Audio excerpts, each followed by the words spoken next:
সাজ্জাদ কাদিরের শুভেচ্ছা নিন। এই মুহূর্তে আপনাদের সামনে যথারীতি হাজির হয়েছে দ্য বাংলাদেশ এক্সপোজ পার্ট 8 নিয়ে, এবং সাথে আছে নর্থ ইস্ট নিউজ এবং বাংলাদেশের সিনিয়র সাংবাদিক এনায়েত কবির। আপনারা জানেন এনায়েত কবিরের একটি সিরিজ স্টোরিটা কি বিষয়ে?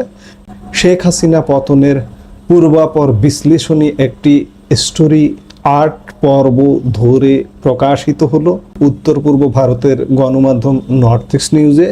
আজকে সেই সিরিজটির শেষ পর্ব নিয়ে আপনাদের সামনে হাজির হয়েছি। আজকের বিষয়টা যদি বা শিরোনামটা যদি আমরা এভাবে বলি যে ঢাকায় মার্কিন দূতের বাসভবনে সেই গোপন বৈঠক, শেখ হাসিনা পতন ও -2 ফর্মুলার নেপথ্য কারিগর কারা, আমরা তাদের মুখোশ উন্মোচন করতে যাচ্ছি। বাংলাদেশে 2024-এর ক্ষমতার পট পরিবর্তন কি কেবলই একটি গণ অভ্যুত্থান, নাকি এর পেছনে ছিল দীর্ঘদিনের এক সুগভীর ব্লুপ্রিন্ট? আজ আমরা উন্মোচন করব এমন কিছু তথ্য যা শুনলে আপনি চমকে উঠবেন। আমেরিকার কূটনীতিকের ঢাকার বাসভবনে বসে কিভাবে আঁকা হয়েছিল এই শাসন পরিবর্তনের নকশা, কিভাবে পুরনো -2 ফর্মুলাকে নতুন করে জাগিয়ে তোলা হলো, এক একটি নাম, এক একটি চরিত্র এবং আন্তর্জাতিক ভূ রাজনীতির এক রুদ্ধশ্বাস বয়ান নিয়ে আমাদের আজকের এই বিশ্লেষণ। ঘটনার সূত্রপাত শেখ হাসিনা সরকারের সময়।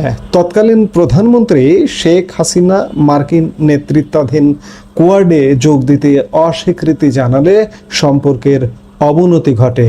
2023 সালে স্টেট ডিপার্টমেন্টের দক্ষিণ ও মধ্য এশিয়া বিষয়ক অ্যাসিস্ট্যান্ট সেক্রেটারি ডোনাল্ড লুর ঢাকা সফর ঘন ঘন হতে থাকে। যদিও তিনি দিল্লি, কাঠমান্ডু ও কলম্বো গিয়েছেন, কিন্তু তার মূল লক্ষ্য ছিল ঢাকা। 2023 সালে নেপালের একটি বাংলাদেশি মালিকানাধীন রিসোর্ট এবং ঢাকায় মার্কিন কূটনীতিক হেলেন লাফেভের বাসভবনে অত্যন্ত গোপনীয় বৈঠক অনুষ্ঠিত হয়। সেখানে অ্যাপ্রোচ করা হয়েছিল একটি সিভিল মিলিটারি শাসন পরিবর্তনের কৌশল। এই বৈঠকগুলোতে উপস্থিত ছিলেন এমন অনেক বাংলাদেশি যারা পরবর্তীতে 2024-এর 8ই আগস্টের পর ডক্টর মোহাম্মদ ইউনূসের অন্তর্বর্তীকালীন সরকারের উপদেষ্টা হিসেবে নিযুক্ত হন। ডোনাল্ড লু এবং পিটার হাস বাংলাদেশের সামরিক ও বেসামরিক নেটওয়ার্কের সাথে সমন্বয় করে 2007-8 সালে সেই অসমাপ্ত -2 ফর্মুলাকে পুনরুজ্জীবিত করেন, যার উদ্দেশ্য ছিল একটি দীর্ঘমেয়াদী নির্দলীয় সরকার প্রতিষ্ঠা করা। এই পরিকল্পনায় গুরুত্বপূর্ণ নাম ডক্টর মোহাম্মদ ইউনূস এবং খলিলুর রহমান, যিনি রজার রহমান নামেও পরিচিত।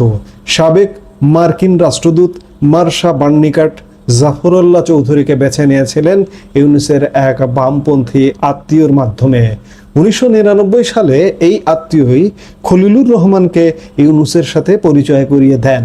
2001 সালে বিচারপতি লতিফুর রহমানের পিএস থাকাকালীন খলিলুর রহমান জামাত বিএনপি জোটকে ক্ষমতায় আনতে ভূমিকা রাখেন। পরবর্তীতে ইউনূস তাকে আমেরিকায় থিতু হতে এবং জাতিসংঘে প্রভাব বিস্তার করতে সাহায্য করেন। খলিলুর রহমান মার্কিন deep state, military, media, industrial complex এবং ক্লিন্টন ফাউন্ডেশনের সাথে ঘনিষ্ঠ সম্পর্ক গড়ে তোলেন। 2013 সালের শেষ দিকে তৎকালীন সেনাপ্রধান জেনারেল ইকবাল করিম ভূঁইয়া, যিনি আইকেবি নামেও পরিচিত, এবং মেজর জেনারেল হাসান সারওয়ার্দী একটি মার্কিন মদতপুষ্ট অভ্যুত্থানের পরিকল্পনা করেছিলেন, কিন্তু পরিকল্পনা ফাঁস হয়ে যাওয়ায় তারা পিছিয়ে আসেন এবং শেখ হাসিনার বিশ্বাস ফেরাতে 2014 সালের সেই বিনা প্রতিদ্বন্দ্বের তারা নির্বাচনে সহায়তা করেন। এরপর থেকে শেখ হাসিনা সরকার ধীরে ধীরে ক্যাডার ভিত্তিক দল থেকে গোয়েন্দা সংস্থা ও সামরিক নির্ভর হয়ে পড়ে। ভূরাজনৈতিক ক্ষেত্রে শেখ হাসিনা ভারত, চীন, রাশিয়া ও জাপানের সাথে ভারসাম্য রক্ষা করেছিলেন। পদ্মা সেতুতে বিশ্বব্যাংক সরে গেলে চীন এগিয়ে আসে। চীনের বিনিয়োগে বাংলাদেশে মেগা প্রজেক্টের বিস্তার ঘটে। রাশিয়ার সহায়তায় পারমাণবিক প্রকল্প এবং জাপানের সহায়তায় গভীর সমুদ্রবন্দর, এসবই ছিল মার্কিন প্রভাবমুক্ত আঞ্চলিক অংশীদারত্ব। কোয়াডে যোগ না দেওয়ার কারণে আমেরিকার কাছে শেখ হাসিনা হয়ে ওঠেন তাদের চীন বিরোধী নীতি বাস্তবায়নের পথে বড় বাধা। রোহিঙ্গা অনুপ্রবেশের সময় বিজিবি ও সেনাবাহিনীর একাংশের ব্যর্থতাকে অনেকেই পরিকল্পিত বলে মনে করেন। এই সুযোগে আরাকান আর্মি কক্সবাজার ও পার্বত্য চট্টগ্রামে অবাধ বিচরণ শুরু করে। ইউএসএআইডির আবরণে মার্কিন গোয়েন্দারা ঢাকা ও চট্টগ্রামে তৎপরতা বাড়ায়।